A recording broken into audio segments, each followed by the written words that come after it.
Good morning, students. Today I start the new unit. Clear? Today I start the new unit. That one is the determination of income and employment. This is the new unit. In the board, this unit carry the 12 marks, maximum marks. Okay? In the macroeconomics part. Clear? अब question है कि determination of income and employment. तो here income refers to the national income. It means हम एक individual income की बात नहीं करेंगे. The national income of whole economy. Income means national income here. Employment means यहाँ पे एम्प्लॉयमेंट ऑफ रिसोर्सेस. यहाँ पे रिसोर्सेज जो है हमारे पास 4 फैक्टर्स ऑफ प्रोडक्शन, उनके हम एम्प्लॉयमेंट की बात करेंगे. तो एम्प्लॉयमेंट ऑफ रिसोर्सेस. तो in this unit income means national income, employment means employment of resources and determination. यहाँ पे जो डिटर्मिनेशन वर्ड है, it is referred only use for the determination of equilibrium level. Clear? अब equilibrium level क्या है? Obviously कोई तो 2 terms होंगी जो इक्वल्स टू ईच अदर होंगी. अब स्टार्ट करते हैं यहां से. What is a national income? तो national income just it shows the production activity. It shows the production activity of the economy as a whole. Clear? Of the economy as a whole. अब आप लोगों ने 10th में class में definition पढ़ी होगी national income की, कि it is the sum total the value of the all final goods and services produced by the residents of a country. Clear? तो अब हम इसको और डिटेल में पढ़ना स्टार्ट करेंगे. तो national income shows only the production activity of the economy as a whole. तो इट मीन्स जो हमारा पॉइंट है the determination of national income, just it shows the determination of the national production. हमारा topic है determination of income. Income means national income. तो it means determination of national income की जगह हम पढ़ेंगे the determination of the national output of our country, national production of our country. Clear? Once again we will study the determination of national income or you say the national production of a whole economy. अब simple सा एक question पूछा जाता है, एक single industry से question दिया जा रहा है कि एक सिंगल इंडस्ट्री अपने प्रोडक्शन का डिटर्मिनेशन कहाँ करती है. तो the determination of equilibrium output of a commodity by an industry only at that point where the demand market demand is equal to the market supply of the commodity. Suppose ये pen है. इस pen की जो industry है वो अपनी industry कहाँ पे स्टॉप करेगी कि नहीं मुझे इसके आगे प्रोडक्शन नहीं करना. तो where the determination of the output of this pen. तो obviously the determination of the output is only at that point where the equality of the market demand and the market supply of this pen. एक कोई भी industry जो pen की है, इस pen का production को वहीं पे रोकेगी जहां पे इस पेन की मार्केट डिमांड और मार्केट सप्लाई एक दूसरे के इक्वल हो जाएंगे. But this is only for the micro study. ठीक है? This point is related only to the micro study because this is related only the one good. लेकिन हम मैक्रो इकोनॉमिक्स पढ़ रहे हैं. हम टोटल प्रोडक्शन की बात कर रहे हैं, हम सिंगल पेन की बात नहीं कर रहे. अभी मैंने जस्ट आपको एक एग्जांपल दिया इंडस्ट्री का कि पेन की इंडस्ट्री है. तो अब हमारा टॉपिक है कि इंडिया में खाली एक पेन तो प्रोडक्शन नहीं होता, हम तो बहुत सारी चीजें प्रोड्यूस करते हैं. तो हमारा जो क्वेश्चन है that question is related about the macro level. तो आज का हम टॉपिक पढ़ेंगे the study of the determination of the national income is a macro study and it is related to all goods and services which are produce in our country. कहने का मतलब simple सा है, ये मेरी इकोनॉमी है. Clear? ये मेरी इकोनॉमी है, इसके अंदर बहुत सारी गुड्स एंड सर्विसेज प्रोड्यूस होती हैं. There are so many goods. Pen, AC, books, milk, wheat. हम total product total goods and services की बात करेंगे यहां पे. अब we include the services also here. Clear? हम एक सिंगल गुड की बात नहीं कर रहे हैं क्योंकि हमारा टॉपिक है determination of income. Income means national income. National income means national production. In the production we take the all goods, क्योंकि हम मैक्रो स्टडी की बात कर रहे हैं. तो ऑब्वियसली इक्विलिब्रियम लेवल ऑफ जो नेशनल आउटपुट है, अगर हम सिंपल बात करते हैं, जब हम ऑल गुड्स एंड सर्विसेज की बात कर रहे हैं, तो इट मीन्स जो equilibrium level of national income, or you say the output, is determined by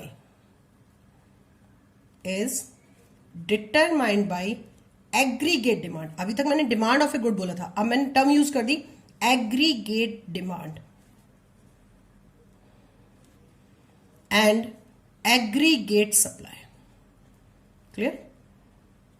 आपने माइक्रो स्टडी में जो भी पढ़ा था उसमें डिमांड ऑफ अ गुड्स था, यहाँ पे aggregate demand. It means that sum total demand of all final goods and services which are produce in our country. Clear? तो टॉपिक अब हमारे पास एक नई टर्म आ गई, the aggregate demand, and the new topic is the aggregate supply. तो अगर मैक्रो लेवल पे नेशनल आउटपुट का डिटर्मिनेशन होगा तो where the equality between AD is equal to S, वहीं पे हम डिटर्मिनेशन ऑफ नेशनल इनकम कर देंगे. वंस अगेन, अब हमारे पास जो ये जस्ट मेरा एक इंट्रोडक्शन है, ये कुछ भी है आपको नोटबुक में नोट डाउन नहीं करना है, जस्ट मैं चैप्टर को, यूनिट को इंट्रोड्यूस कर रही हूँ अभी. तो on the behalf of this topic unit, अब हमारे पास दो न्यू टर्म्स निकल के आई हैं, एग्रीगेट एंड एग्रीगेट सप्लाई. अब यहां से आपका चैप्टर स्टार्ट होगा. Clear? Single demand of a good and demand of A services. हम मार्केट डिमांड की बात नहीं कर रहे हैं, हम एग्रीगेट डिमांड की बात कर रहे हैं. In this demand we take the demand of all goods, not a single goods.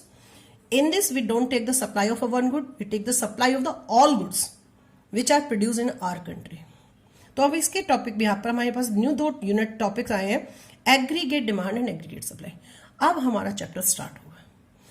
एक बात और बता दूं, इस यूनिट के बिहार में 3 चैप्टर्स आएंगे हमारे पास. 3 चैप्टर्स हैं इसके अंदर. द फर्स्ट चैप्टर है the basic concept AD and AS and its related aggregates. AD AS के छोटे छोटे सब पॉइंट्स आएंगे. तो फर्स्ट चैप्टर आएगा AD and AS, its related aggregates. Second chapter में हम डिटर्मिनेशन पढ़ेंगे कि with the help of the AD AS कैसे डिटर्मिनेशन होता है. ठीक है? एंड द थर्ड चैप्टर में हम पढ़ेंगे कि एक पॉइंट आएगा, उसके यहाँ पे 2 प्रॉब्लम्स क्रिएट होंगे, एक्सेस डिमांड और deficient demand.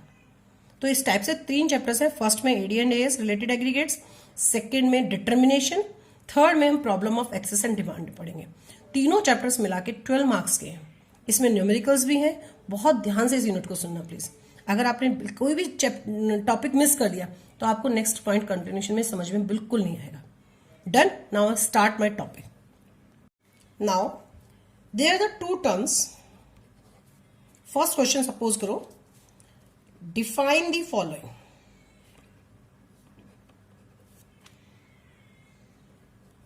There are the 2 terms. Number 1 is the ex ante and number 2 is the ex post. These are the most important terms for the explanation of this chapter. The ex ante and the ex post. Ex ante means just planned. जो आप plan करते हो. It means only planned. Or you say the intended. जो technical word है intended. Simple word planned. Example, suppose your income is the ₹100. आपकी income 100 है. आपने कहा आउट ऑफ द 100 मेरे को केवल कंजप्शन 80 रुपीज करना है. तो this is the planned expenditure. This is the planned expenditure. Clear हो गया कि your income level is 100 and you spend only the 80 rupees. It means आप सेव कितना करें? 20 रुपीज. तो this is the planned. That is the ex ante consumption और ex ante savings. Clear? This is only the ex ante consumption and ex ante the savings. Clear? Now जैसे suppose करो, now ex post. Ex post means realized. It means realized, जो actual में होता है. अब जरूरी तो नहीं है कि आपने 80 रुपीज स्पेंड करने सोचा कि मैं 80 रुपीज एक्सपेंड करूंगी, पर मे बी या तो 70 हो जाए या मे बी 90 हो जाए. तो जो 70 रुपीज एक्सपेंड आपका कंजप्शन एक्सपेंडिचर था या 90 रुपीज जो आपका कंजप्शन एक्सपेंडिचर था, that is the ex post consumption expenditure. तो there are the so many variables in the economics. Some variables are the ex ante variables and some variables are the ex post variables. Clear? Ex ante variables are all those variables which are the planned variable, and ex post variables are all those variables which are the realized और the actual. ठीक है, expose means realise. Suppose करो इसका हम example लेते हैं, actual investment made, जो आपने एक्चुअल में इन्वेस्टमेंट की है। This is the example of the, and ex ante का एग्जांपल है investment plan to be made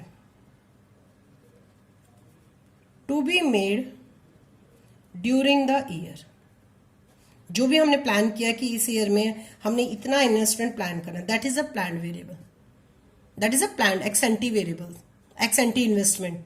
लेकिन एक्चुअल में जो इन्वेस्टमेंट किया दैट इज अ एक्सपोज्ड, जो आपने एक्चुअल में किया। This is the most important. तो there are the so many variables in economy, out of them some are the ex ante which are plan, and there are some are the exposed which are the actual. Now what is the significance of this difference कि आखिर हमने क्यों पढ़ा? Why it is necessary to read the ex ante and the exposed? Because जिसकी most important significance है कि हम जब determination of national income and output पढ़ाऊंगी मैं आपको, तो we take only the ex ante variables, we never take the exposed variables. Once again I repeat, we take only the ex ante variables, we never take the exposed variable. So obviously all the variables in the theory of income and employment are ex ante variables. ये आपको बहुत ध्यान रखना है. अगर आपने determination में कहीं भी एक्सपोज्ड वर्ड यूज कर दिया तो आपका सारा आंसर रॉन्ग हो जाएगा. Ex, we take only the ex ante variables for the determination of the national income and output. Now I start. The next question is what is the meaning of the aggregate. जब भी मैंने बोला हमारे पास दो concepts आए थे कुछ देर पहले कि aggregate demand and aggregate supply. Now I start. What is aggregate demand? What is aggregate demand and explain its components.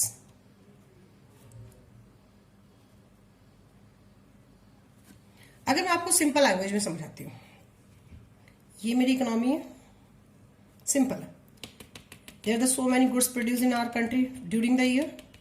Farmer produce wheat, Pepsi, Coke, books, sugar, milk, Mirinda, Coke, radio, television, cycle, scooter, TV. There are so many goods produce in the country. अब मुझे total production निकालना है कि total demand कितनी. आप किसी ने cycle ली, किसी ने मिल्क लिया, किसी ने कोक ली, किसी ने बिस्किट्स परचेज किए. अगर हम सबकी क्वांटिटी को प्लस कर रहे हैं, अगर मैं सिंपल डेफिनेशन बोलती हूँ, सिंपल डेफिनेशन कि एग्रीगेट डिमांड का मतलब है it refers to the total demand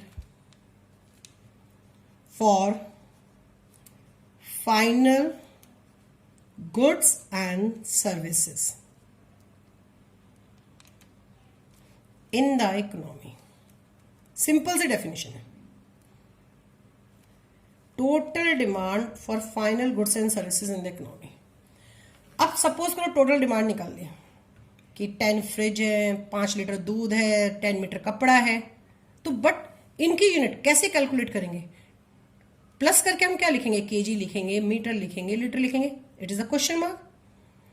तो एग्रीगेट डिमांड को हम एक्चुअल क्वांटिटी फॉर्म में तो मेजर नहीं कर सकते, क्योंकि किसी की मेजरमेंट की यूनिट लीटर है, किसी की मेजरमेंट की यूनिट केजी है, किसी की मेजरमेंट की यूनिट हमारी सिंपल यूनिट्स में आ जाती है.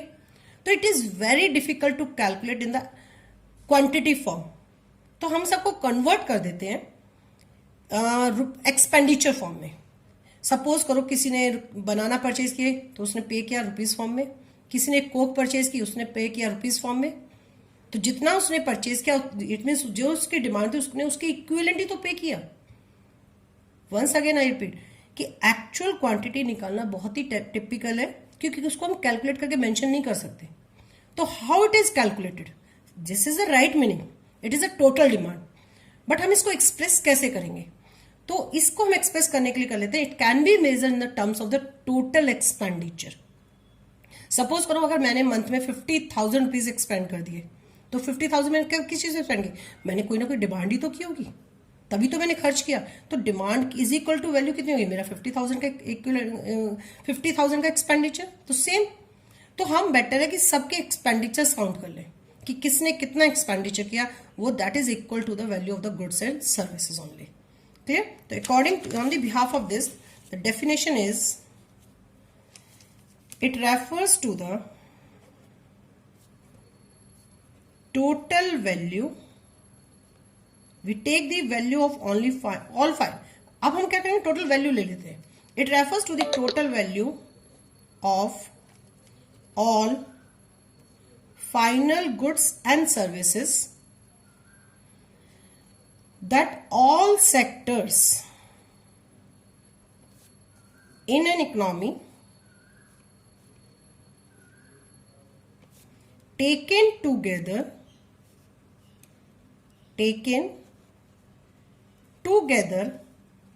are planning to buy at a given level of income during a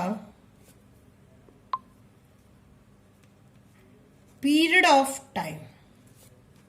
अब ध्यान रखना आपको,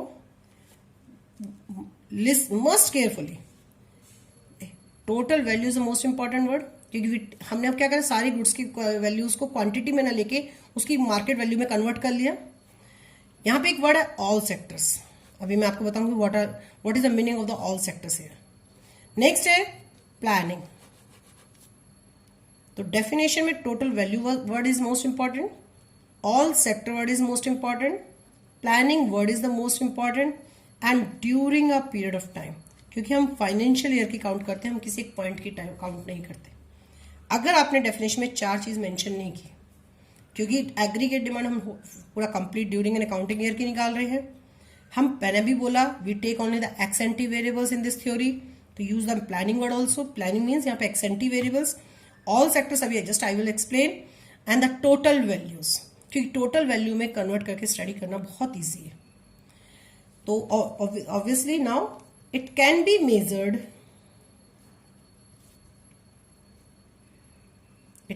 measured, by sum of total expenditure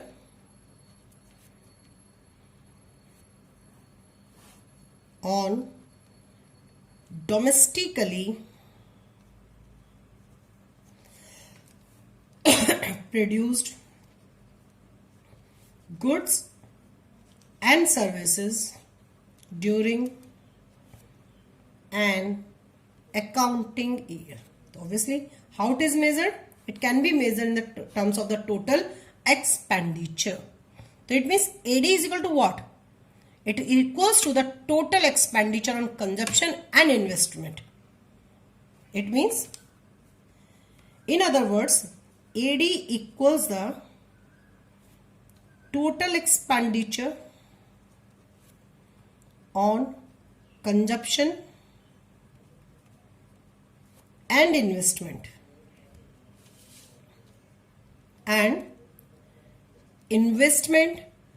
that all sectors, once again that all sectors, because here are the four sectors, just I will explain, all sectors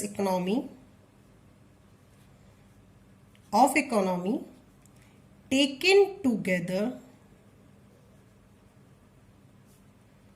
plan to under at each income level. So on the behalf of this, what is the symbolically explained, AD is equal to C plus I. It means consumption expenditure and investment expenditure.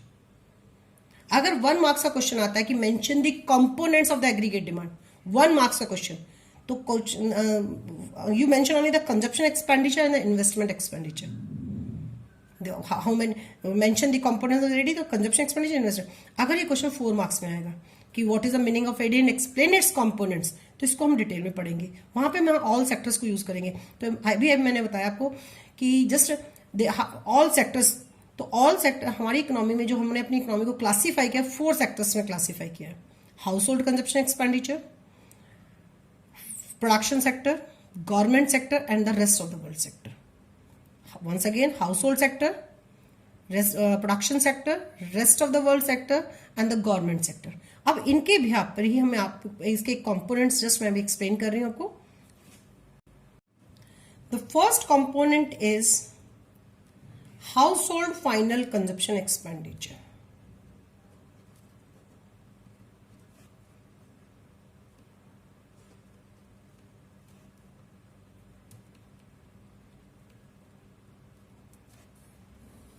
The first sector is the household sector.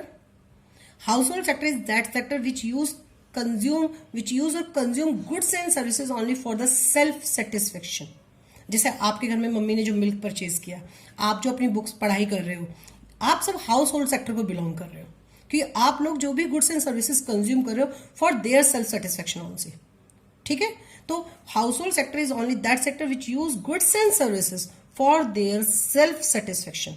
तो जो भी हमारी country में इस साल production हुआ था, अभी जो मैंने सर्कल बना के बताया था कि इसके जो भी हमारी गुड्स एंड सर्विसेज प्रोड्यूस हुए, उसमें से जो भी अमाउंट हाउस होल्ड सेक्टर ने परचेज की अपने सेटिस्फेक्शन के लिए, तो that expenditure is include here. Once again, अभी मैंने आपको एक सर्कल से बताया था, जस्ट एक एग्जांपल कि it is our domestic economy, it is our country, इसके अंदर मैंने गुड्स डॉट्स लगाए थे। तो out of the total production में से जो भी हमारी goods and services household sector ने परचेज की for their self satisfaction, all is include in the household final consumption expenditure. It means planned expenditure on final goods and services by household at a level of income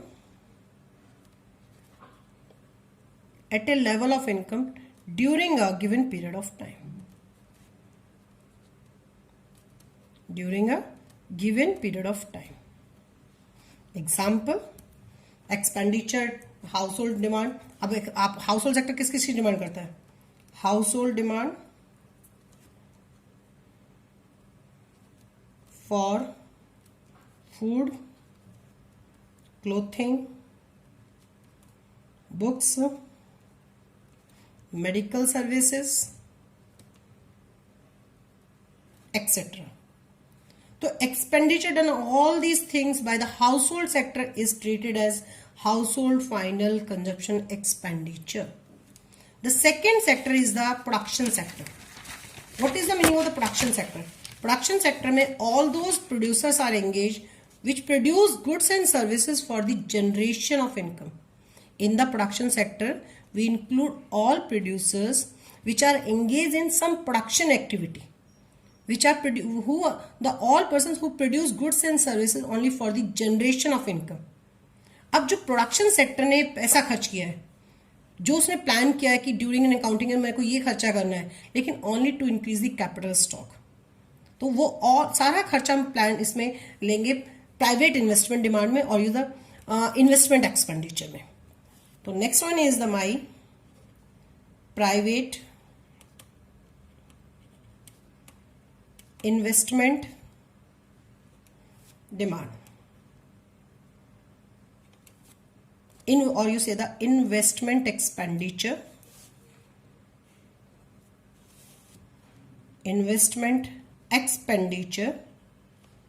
by the private production units.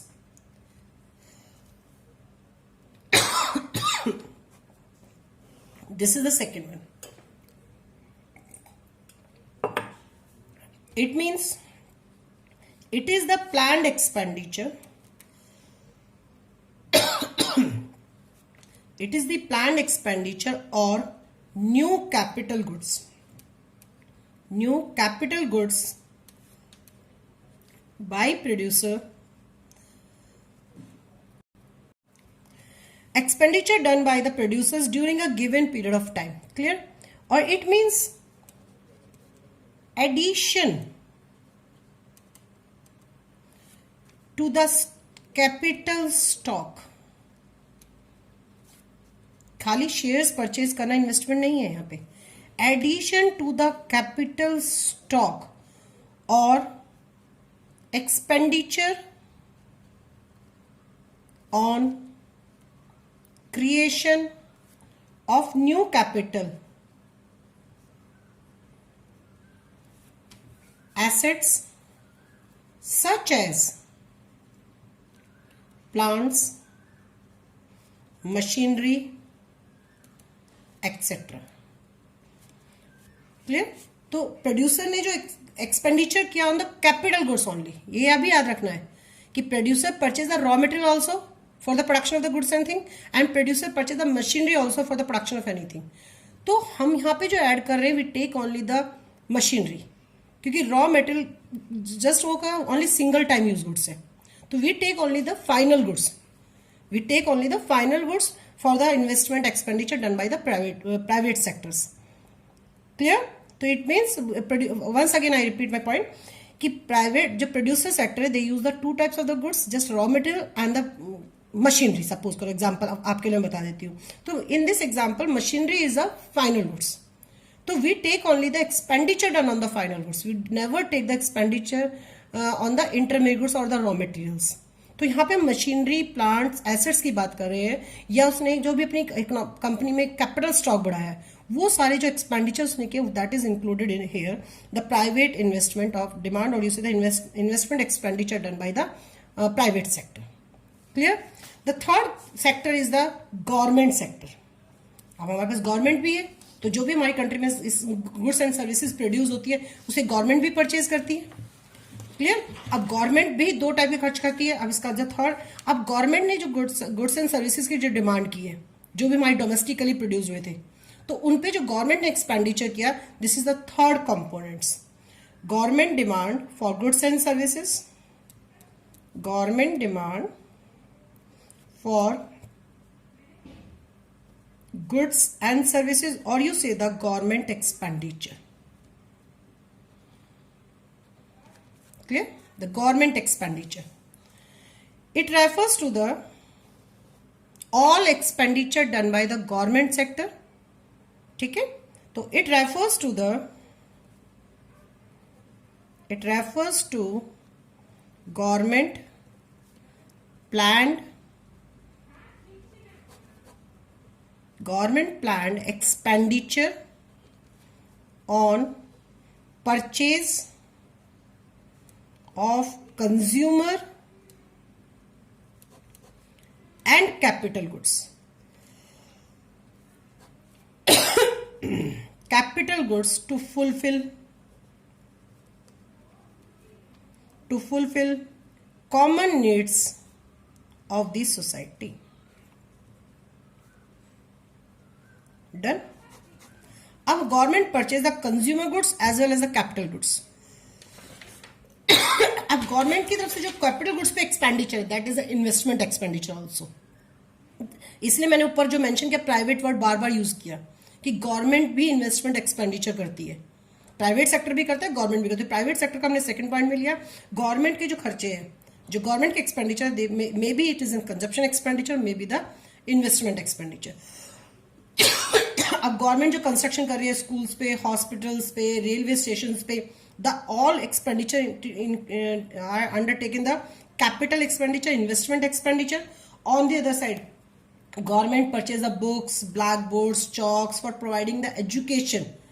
और ये government expand कर रही है purchase of foods and the clothes for the military person. The all are include in the consumption expenditure. If the government ने construction शुरू किया metro का, schools का, बिल्डिंग्स का और रेलवे स्टेशन का, that is means capital expenditure, investment expenditure. On the other side अगर government ने फ्री सर्विसेज प्रोवाइड करने के लिए बुक्स, ब्लैक बोर्ड्स परचेज किए हैं तो जो वो expenditure is treated as a consumption expenditure by the government sector. The fourth one, अब जो हमारी कंट्री में सामान सेल होता है, जो कुछ सपोज करो जो भी सामान बच गया तो रेस्ट ऑफ द वर्ल्ड भी तो खरीद रहा है. Foreigners also purchase our production. तो मेरा पॉइंट तो ये था कि expenditure done on all final goods and produced, all final goods and services which are produced in domestic territory. तो जो भी एक्सपेंडिचर किया, कुछ हाउस होल्ड सेक्टर ने एक्सपेंडिचर किया, कुछ हमारा सामान प्रोडक्शन सेक्टर ने परचेज कर लिया, कुछ प्रोडक्शन हमारा गवर्नमेंट सेक्टर ने प्रोड्यूस कर लिया, तो रेस्ट ऑफ द प्रोडक्शन कहाँ गया? तो रेस्ट ऑफ द प्रोडक्शन क्या क्या हमने एक्सपोर्ट कर दिया, तो we take the export also hair.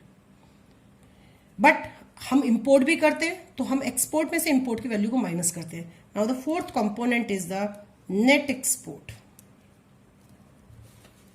Net export just difference between the, it is planned expenditure, it is the planned net expenditure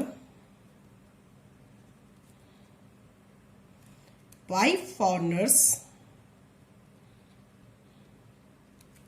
in goods and services produced in a country,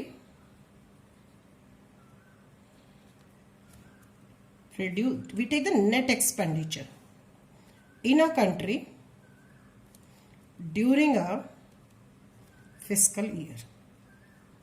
It means net expenditure means we deduct the value of the import from the export.